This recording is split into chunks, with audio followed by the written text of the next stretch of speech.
knowledge meets the game. Welcome to the Houston Huddle, where knowledge meets the game. Three voices, every angle and beyond the headlines. Xavier Houston is a sports encyclopedia of knowledge, with a deep inside look at the recruiting landscape from prospects to pipelines. He sees the whole board. Simeon Houston brings it play by play, thought by thought, breaking down the game with logic, clarity, and a deep understanding of how all the pieces fit together. And rounding out the huddle, Martin Houston, national champion, two-time SEC champion, with insight forged in the field of play, with an unmatched passion for sports, leadership, and life.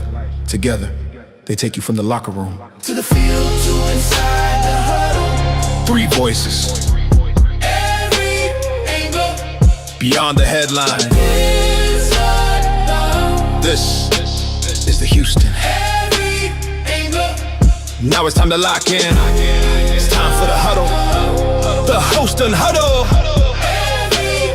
Don't forget to like, follow, subscribe, and share on your favorite social platform. And let's get in the game. Let's get in the game. Welcome into the Houston Huddle. I'm Martin Houston. That's Simeon Houston, and we're gonna have a guest appearance by Coach DeBoer. Anyway, you like that? We're gonna have a guest appearance by Coach DeBoer here a little bit more. For those of you who join us over on the Martin Houston Show, we appreciate you jumping right on over here on this side to listen to the Houston Huddle. We appreciate you being a part of the program. We're going to have some of the clips you may have heard, but we're going to take a little deeper dive into it and get into it. But Simeon, there was something that one of the position groups that we've talked about is the DBs, and I don't even think we've thought about the impact of this player as well. So before we go any deeper, I do want to remind you that this is the Houston Huddle. Three voices, every angle beyond the headlines. X is not able to be on with us today, but he's always a part of what we're doing and in the prep and all of that. But remember that the Lord has blessed us with another day. Let's make the most of it, and making the most of it for us right now is talking about Alabama football. Dre Kirkpatrick at Simeon. With him being back, does that DB room get even better than what it was? Here's what Coach had to say, and I'll let you respond to him talking about Dre Kirkpatrick and his process to get back with this particular team. Have to figure it out, the learning curve we talk about with being new, and get out there and be ready to compete. They get the install now, they get the install in the summer, they get the install consequences. I apologize for that. Yeah, he had consequences for what he did and the things he's gone through. Still pieces to that that he's taken care of when it comes to those consequences with the team, but missed a lot of the season last year, to be able to get back in the spot where he's on the football field. But he met those requirements and, has a great attitude about him. He loves ball, and he's got to, build the trust up with his teammates out there on the football field every day that, he'll do the things not just on the field but off as well to meet the standard of what our program expects. Yeah, I mean, based off of what we were talking about on the Martin Houston Show, there's a standard that he is implementing. I feel like he's taking more. Coach Dwyer himself is taking on more of responsibility for implementing this standard that for Alabama. I mean, Dre Kirkpatrick got in some legal trouble, but he disciplined him. Dre Kirkpatrick met the requirements, and now he's allowed to be back on the field. And I think that's what you do. Former coaches, you don't kick those players off the team. You give them, they have to do what they have to do to get back on the field. But once they do, they're allowed to be back on the field, and that is good. But I think for the DB room, he comes in. I mean, he's a hard hitter. I don't know how much he'll play this year because I mean I feel like the DB stepped up with without him being on the field. But I mean I think the DB room will only be better with him on the field. Yeah, that's the crazy part is I like you said, I do love the fact that they refer to the standard, right? In that conversation. Uh, but Dre was one of those guys who was trending up. Oh yeah, he Yeah, was. he was trending in the right direction, and you like what you saw out of him. Um, and so that becomes a big question: is does he find a place back? And if he doesn't, it's a cautionary tale for those guys who get the opportunity to get out there that you better take it serious. And what you do on and off the field matters. But hopefully, we'll get to see some of what we saw in his dad, who was an absolute dominant player, which probably we don't talk. We always talk about Julio Jones and some of those other guys who came early in Saban's tenure. Uh, we probably don't give Dre Senior enough Yeah, love uh, probably not. Yeah, for what he meant to Alabama football because he was one of the guys that allowed Saban to have that vaunted defense because you could throw him out there on the island and say, shut him down.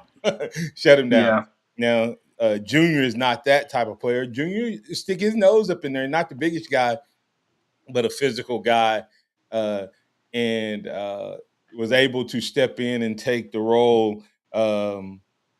Smitty, not not the wide receiver Smitty, but the DB Smitty, and he was beginning to step into that role. So hopefully he gets back out there, and fortunately he was able to get back in time for spring ball.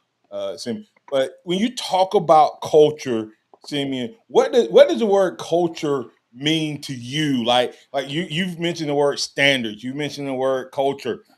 What does that mean? I mean, is there can you label what that looks like? And this is what I was talking about in the Martin Houston show was a lot of times people say what they want, but they throw out these generic terms and they don't really define it. Uh, and so let's hear what Coach had to say, and then we'll come back and I want you to answer kind of what you think about culture, and I'll talk about the culture as well.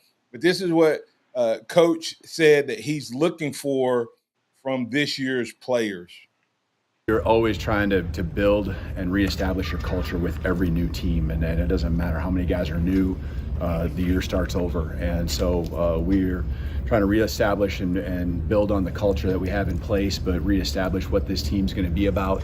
You're really focusing on execution every single day, trying to get better at and repetitions. Makes us all better, and then. We'll get to situational stuff as spring goes on. We were great in those moments a year ago, but the fundamental things, and our guys need to walk away from here when we get done with the spring with an understanding of our scheme.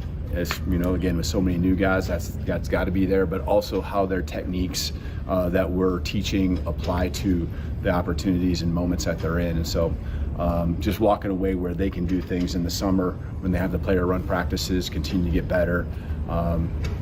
Really have an understanding of what coaches expect.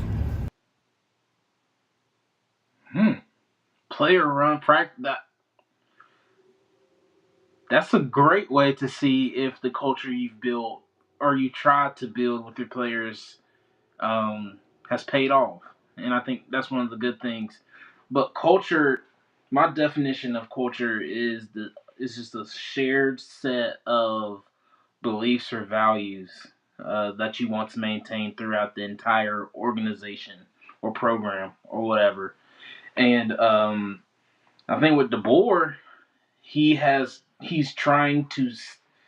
You have to set those beliefs, which he is setting those beliefs with coming out of spring. I expect you to understand, know the plays, but also understand why you're doing those plays and why you're understanding the technique. And so that's one of the set beliefs, set culture, shared, whatever that you're wanting to carry on throughout the season. And Yeah, that's why, yeah. go ahead. No, go ahead. You said beliefs and behaviors and values and to me, this is what, like I said, I've always done it the way you do vision, and then you do mission, and then you do values, and then you hope that drives your organization. Uh, Values are those things that are uh, hypothetical or in theory. Hey, we're going to be a team of accountability. We're going to be a team of execution. We're going to be this. Those all sound great, but they don't. They don't. I can't observe that. I can observe and coach and teach and critique and demand if I say we're going to not get stupid penalties. We're going to cut down on holding. I start naming the Yeah. the behaviors that we want to see. In other words, if I was an offensive line coach, I would say we're going to drive block our guys until the whistle. That's Like setting how many? culture. Yeah. Huh? I was saying that's setting culture. Right, right. When we have a chance to finish off a player standing over the pile within the whistle, we finish them off. You know, uh, Yeah. when we're running the ball, running backs, we finish through the play. We don't hop out of bounds. That's just creating a behavior that I can see. And when I see a guy have a chance to drive block a guy and he's blocked him 2 or 3 yards, and then he turns and looks at to see where the play's at, and the play's still going, then I can coach that. But it's hard for me to coach. We're gonna be a power run game. What does that mean? Yeah. You know, What does that? Yeah. What does that look like? What does that entail? Like you said, people love to show what say they want a good culture, but they don't define what a good culture in their team and their life looks like. And right. what does that mean? I'm sure everybody wants a good culture, but if you're not able to define what you want, then you will never have a good culture. Think about this, Simeon. I've said it several times. When was the last time you saw an Alabama offensive lineman or offensive line carrying the running back for additional yards? When Coach Cochran was still years, six Yeah. years, going on 6 years. I mean, we you don't, but you can watch other teams. They do it all the time. I saw Miami do it 3 or 4 times in one game, and I Yeah, cannot remember the last time I saw Alabama's offensive line so engaged that the play was still going, the run play was still going, and they picked the running back up and just carried him, just pushing him. So many times with Alabama, even though we only get 4 yards on a run play, the entire offensive line is behind the running back. yeah, And you just yeah, on a four yeah, or 5 yard run, that cannot be the play. I mean the case. And so when he's talking about that culture, I really, really do want to do that. And just speaking of that, I know we played it on the previous show, but just because this is a new audience, in part, I'll have to play that TCD again, man. I have to yeah, listen to it, Sammy. It was just good stuff.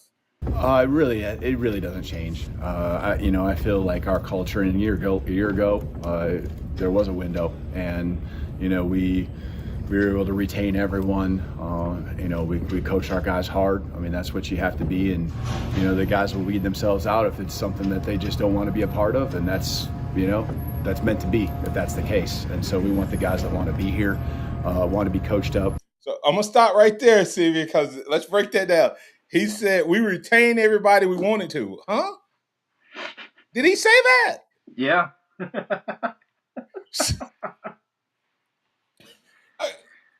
Did he say did he say we retained everybody we wanted to? I think he said That's that. what it sounded like. And then he said and weeded themselves out. And the guys who want to be here. Wow. Wow. So we were cutting up over guys going into the portal. Maybe we should have been listening Hey, to how ha was right. You know, you can only your talent can only get you so far, especially when you get to the highest level of college football. I mean, of course, would we have rather Keon Keeley stay? Absolutely. But if he wasn't upholding the standard and wasn't a good culture fit for the team, that trickles down, especially him being an upperclassman, him being an older guy. Guys, the incoming freshmen will look up to him. Guys that transferred in might look up to him. And if that's the things that they allow that they see him doing, then the freshmen will want to do it. And then it'll become a whole thing that is unfortunate and that you don't want to have to deal with. So it was a good thing potentially. culture is not what you say you who you are. Culture is what you tolerate. Yeah. And if some of those guys were not doing everything, it's not just some of the stuff. If you say you're gonna and you describe that integrity and excellence and you describe it and you give examples on the field and off the field, if you let them get away with it off the field, then eventually somebody will test it on the field. If you let it get Yeah. away with it on the field, somebody's going to test it in the locker room and vice versa. So that's very very interesting thought process. Let's hear what else he had to say about that demanding culture. The coach's job is to teach, critique, and demand. And we're going to demand excellence, the greatness out of them every single day. And so, these guys, they're going to get coached hard. They want it. The portal window, it probably, if anything, gives you an ease of mind that this is your football team for the most part, whether it's guys leaving or guys coming. And we get to work as a team to build what we want to become, and this is the time that you do that. Yeah. I, It doesn't just go for the players, that standard of what's expected of them. And that's, as a coach, I feel like DeBoer is handling it the right way. I mean, I don't know if this. I feel like he's taking a totally different approach to this year than he has in the past. I mean, if you look at him last year, I feel like he never talked about something to this level of intensity of like there's a standard, we have a culture that we're building here, and if you didn't meet that culture or that standard, you weeded yourself out, or you might have gotten told to leave one way or another. But that goes for players and coaches. So I think DeBoer is finally turning the corner. I think that bodes well for Alabama this year as a team. Maybe there won't be this coming out flat and stuff. And you can tell that there was maybe some still struggles. If you look back on the season, there were struggles maybe getting this team right. Like the Florida State game.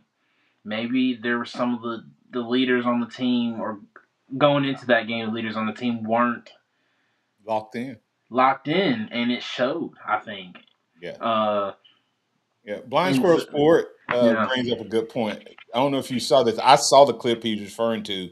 They asked Coach Kirby Smart about transfer portal and stuff, and he's saying players who leave Georgia. This is what Kirby said. Players who leave Georgia UGA tend to be the ones who don't embrace physicality, and Georgia tries to schedule their new team because they're soft. Hmm. That's good stuff right there, man.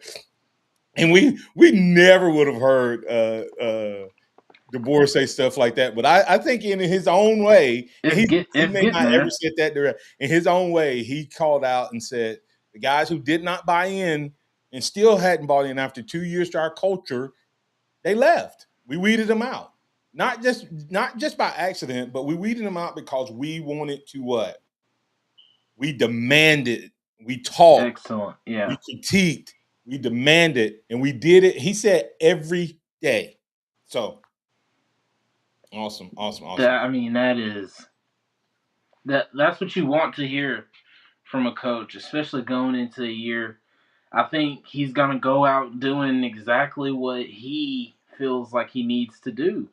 And I'm not saying going out that's like he's gonna get fired. I don't think he's gonna get fired. I don't think anybody's firing anybody. But these Alabama fans, he is actually taking and doing what he wants to do. I feel like he might have had to fight with, the past uh coach and maybe that past culture, and now he's finally getting to the culture he wants to have with his team. Absolutely, and I think there's something to him. We briefly hit it, but don't underestimate that this is our team. The ease of mind, he said, the ease of mind, knowing that the guys you have are the guys you're gonna have, whether it's bringing in more players. Because what think about what can happen in a spring practice if a guy is not living up to what you expected, Simeon, and you think there's somebody in the portal that may be on somebody else's team that could come in and help you. Well, maybe you Yeah, don't dig in and and lock try in to with that guy as much because you think you have some more options to bring in. Well, now the offensive that's what you line that got. you have is the offensive line you have. So you don't have the luxury of plugging a hole after spring Yeah, like you've had in the past, unless one of the freshmen you know that didn't report can come in and play. But so it makes you have a different mindset and appreciation and approach to coaching the kids who are on the roster right now. You also don't feel like you're wasting time if a kid is a summer away and a few games away. You hmm will invest in them as well because you know that they're not going to leave in the spring. Just think about if a kid was disgruntled, you may let him go. You may say, "Well, he's disgruntled, he's out of here." he's just not worth it right now. Yeah, Right, because you have other fish to fry. But if you know that that kid's going to be there and you see their potential, then maybe you teach, critique, and demand even more of that, particular, uh, you know. Yeah, hey, I just realized TCD stands for what? Tired Coach DeBoer? TCD. D Coach DeBoer. hopefully Process. The Coach maybe DeBoer they'll process. get that on the that'll get on a T-shirt, like how Lank and all that stuff. Maybe that'll be somebody's probably working on that already. They Maybe should I be. should, right? Yeah, I Right. mean that sounds like a Here's Coach DeBoer talk a little bit more in the post conference. With our guys executing, playing fast, that's a trust and a belief. So you got to make sure those strengths are there. Execution, especially when it comes to up front and being able to run the football. I mean, I don't think there's any secret about that. We got to do a better job there. That's going to open up the rest of our offense. Did you hear that? what was that Did, last part? I think that last part. did I hear? Let me play it back. Did you hear him say that we may see more of the run game? Strides. Great in the critical moments. End of the half, end of the game. A lot of games were swung at the end of the first half. A lot of games were won with our guys executing, playing fast. That's a trust and a belief. So you got to make sure those strengths are there. Right here. Execution, especially when it comes to up front and being able to run the football. I mean, I don't think there's any secret about that. We got to do a better job there. That's going to open up the rest of our offense. More run game. We're gonna have 1,000-yard rusher this year. Ken Grubb call I was don't think he. DeBoer saying that the offense was off last year because the O line was off, or was the O line off because of the play calling? He seems to insinuate because he's talking about execution and the run plays and all those things. He seems to be saying that the run game being effective, not the lead dog. It's not about, I don't think that there's not going to be this, 50-50 or 60-40 run pass. It's going to be 65-35 or 60-40 max pass to run. But he's saying that it starts with the O-line up front. So he put it on, to me, he put it on the O-line, Simeon. Yeah, yeah. I mean, I, I, I think that's maybe like that might be coach speak a little bit because I mean Hog. maybe he has more faith. Like I don't, if I'm a coach because I'm looking at the running backs last year. There were holes that were created several times in several games. If you watch the end zone view, I advise all out like sports fans to watch it from the end zone, not from the sideline, because you can't see the holes. And what you think is open from the sideline isn't open from the quarterback's vision. But if you watch, there's times where one cut, if you just make that cutback lane, and it would have been a first down, or instead of running it right into your back, to one of the offensive line's back. I think he's probably thinking, I trust the offensive line a little bit better than I can maybe trust the running back room right now. Maybe I'm not going to out them to the public yet. Does that make sense? Like Absolutely. they're building. I'm building them up. They're not maybe as confident as I'd like them to be, but maybe the offensive line with Coach Clem and a new coach has gotten them.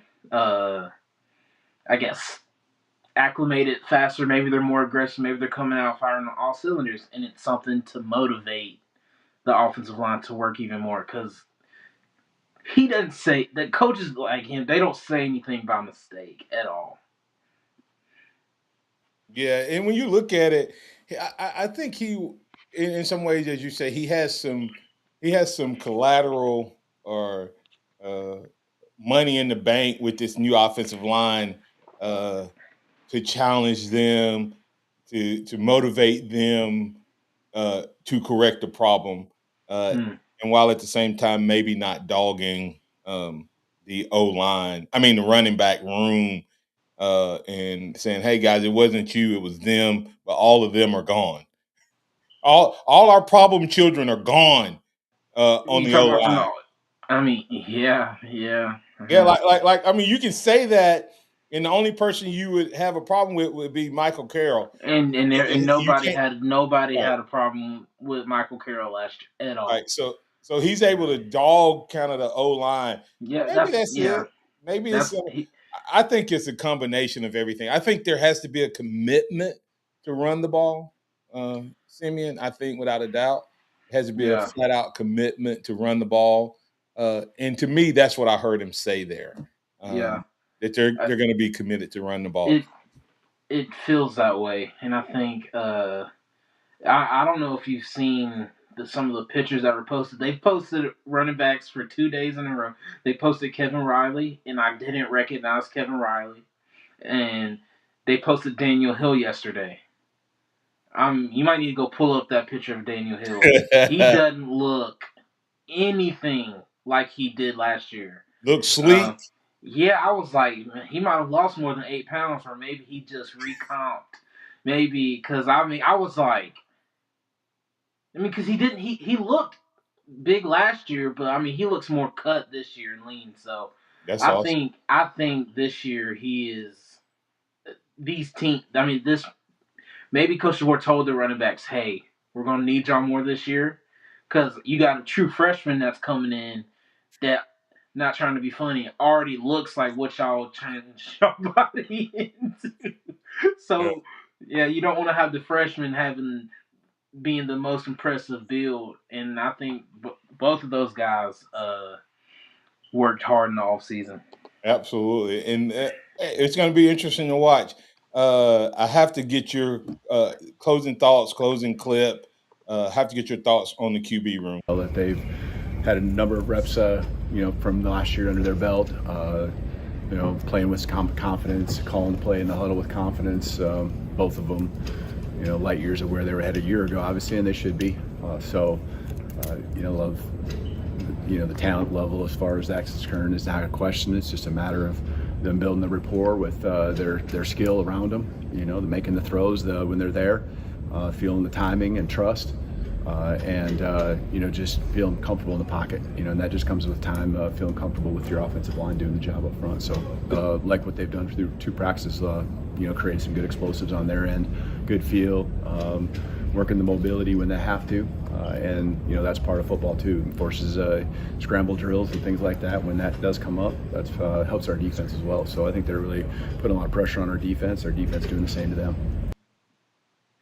Yeah, I mean that's a good thing. You want to hear you hear that the quarterbacks last year are much improved as they should be, which means they're doing exactly what they're supposed to do. They're getting more comfortable with the offense.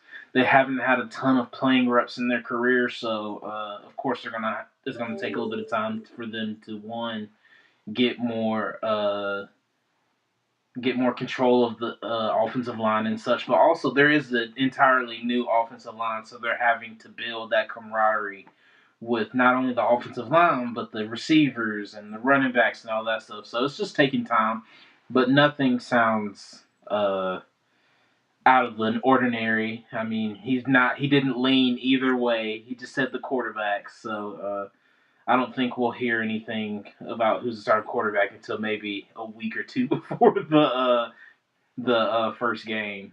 Yeah, But yeah. I think they'll be slow to pull that trigger and keep those guys battling. I did pick up on. He said that they're much better than they were last year. So maybe there is some truth to that. They did not give us the true the picture of where these guys were in comparison to Ty. We'll talk more about that tomorrow as well on the Martin Houston Show. See, I mean, I said we're going to end, but I want to get your thoughts on what he said about Ryan Williams to close out today's Houston Huddle.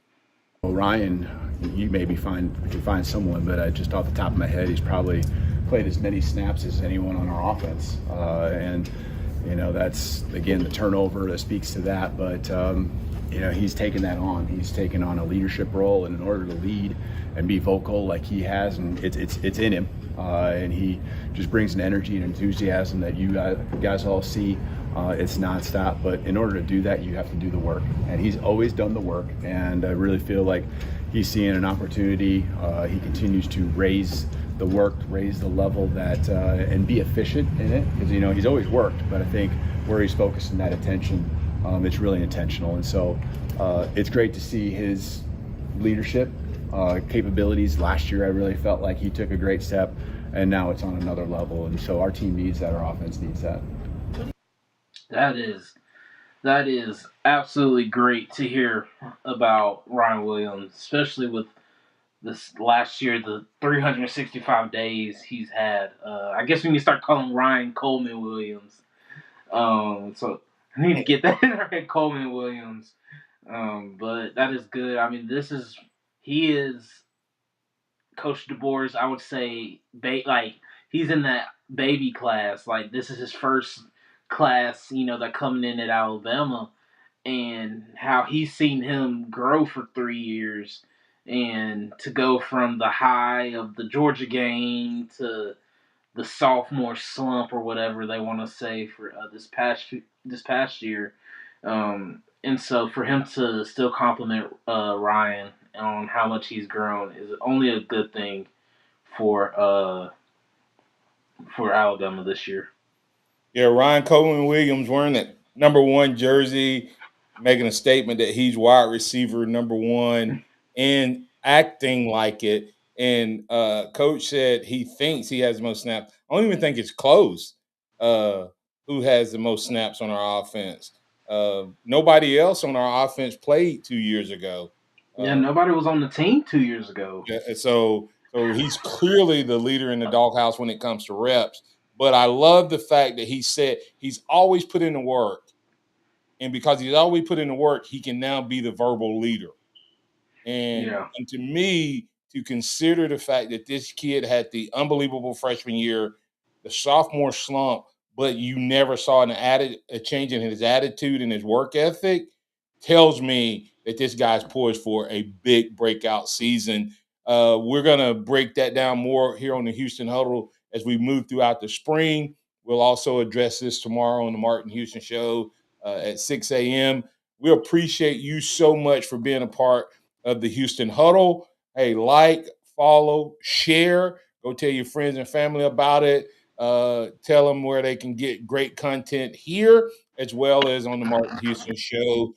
We build off of each other.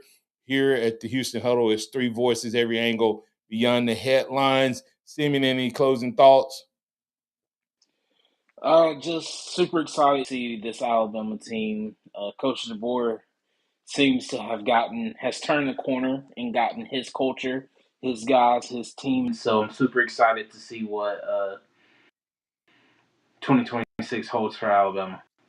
Absolutely. I'm excited about what's happening there and cannot wait to see what happens with this football team. Viewing period on Thursday of this week. And, if I can get out there, I'm going to try to get out there. But we definitely have eyes with Kennington Smith. He's going to get out there for sure. So hopefully we're going to have some inside perspective, up close perspective, and see if in person matches the pictures we keep seeing. Whole lot of Tarzans, hopefully no Janes. We're looking forward to it. I'm Martin Houston. That's Simeon Houston. This has been this edition of the Houston Huddle. Three voices, every angle beyond the headlines. Remember this, you can trust in the Lord with whatever you do. He will order your steps, but you need to make a plan. We'll be back for another edition next week. Roll Tide, everybody.